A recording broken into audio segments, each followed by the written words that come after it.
ప్రేమకు ప్రతిరూపం ఆమె, అభిమానానికి ఆకృతి ఆమె, ఆత్మీయతకు ఆలంబన ఆమె, అలసిన మనసుకు లాలన ఆమె, ఆధ్యాత్మిక భావనకు చిహ్నం ఆమె, చక్కని దరహాసానికి చిరునామా ఆమె, ప్రతిభను ప్రోత్సహించే సహకారం ఆమె, ఓపిక అనే పదానికి ఔషధం ఆమె.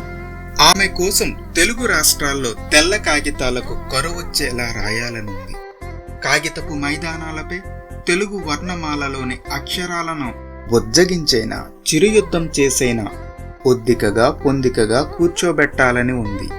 ఒకరిపై అభిమానం కలగటానికి, అభిమానం కాస్త ప్రేమగా మారడానికి ఏళ్ల తరబడి పరిచయం అవసరం లేదు.